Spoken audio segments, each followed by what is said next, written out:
हमारे इंडियन घरों के बाहर या दुकानों के बाहर आपने नींबू मिर्ची लटकते हुए तो ज़रूर देखा होगा, बट इसके पीछे का रीज़न क्या है? तो ऐसा माना जाता है कि नींबू मिर्ची लगाने से सारी बुराई टल जाती है।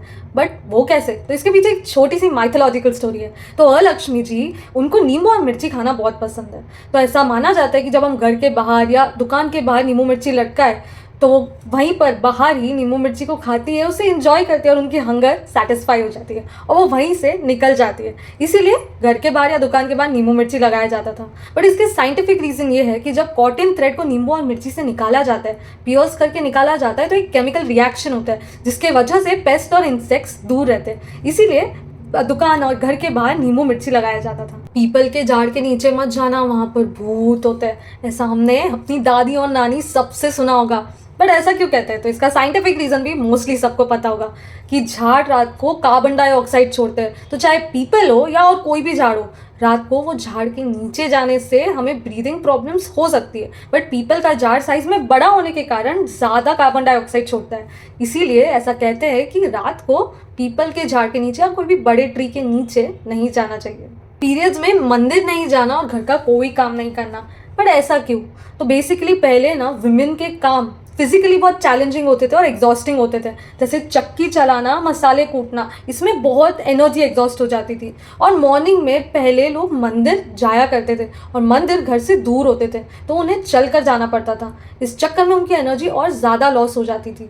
तो ये सारी चीज़ों से वो बच सके, इसीलिए उन्हें घर के काम से और मंदिर जाने से थोड़े टाइम के लिए रोक दिया जाता था। बट अभी इस चीज़ की, इस मान्यताओं को रिस्ट्रिक्शंस में बदल दिया गया और हमें ये सारे सुपरस्टिशंस फॉलो करने पड़ते हैं। कांच टूटने की वजह से अपशगुन हो सकता है। बेसिकली ऐसा क्यों कहा जाता है? इसका सीधा रीज़न है। तो कांच टूटने की वजह से वो ऑब्जेक्ट शार्प हो जाता है, तो किसी को भी हाथ या पैर पर लग सकती है। और दूसरा रीज़न ये है कि पहले कांच की चीज़ें बहुत एक्सपेंसिव हुआ करती थी, तो लोग ज़्यादा ध्यान दें, इसीलिए ऐसा कहा जाता था। और जब कांच गिरता है तो नुकसान होता ही है, तो इसीलिए उस नुकसान को अपशगुन से जोड़ दिया गया। सूर्य ग्रहण के टाइम पर यानी सोलर एक्लिप्स के टाइम पर हमें घर से बाहर नहीं निकलना चाहिए। तो ये एक्चुअली सुपरस्टिशन नहीं है, बट रियलिटी है। तो सूर्य ग्रहण के टाइम पर यूवी रेज सबसे ज़्यादा होती है, जो हमारे बॉडी को हार्म कर सकती है। और सेकेंडली, अगर हम सूर्य ग्रहण के टाइम पर सन को डायरेक्टली देख ले नेकेड आइज से, तो हमारे आइज में प्रॉब्लम्स हो सकती है। इसीलिए ऐसा कहा जाता है कि सूर्य ग्रहण में घर से बाहर नहीं निकलना चाहिए। ये लो सिजर,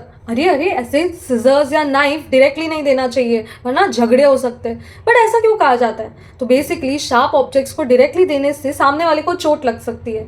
बट इसका सोल्यूशन क्या है? तो जब भी हम शार्प ऑब्जेक्ट्स किसी को दे, तो सिजर हो तो ये वाली साइड, जो होल्ड करने वाली साइड है, वो अपोजिट डायरेक्शन में रखकर शार्प साइड अपने साइड रखना। और नाइफ हो तो सिमिलरली हमें केयरफुल रहना है कि हम नाइफ के साइड से अपने आप को ना हर्ट करें और दूसरी साइड से उन्हें हैंड ओवर करना चाहिए।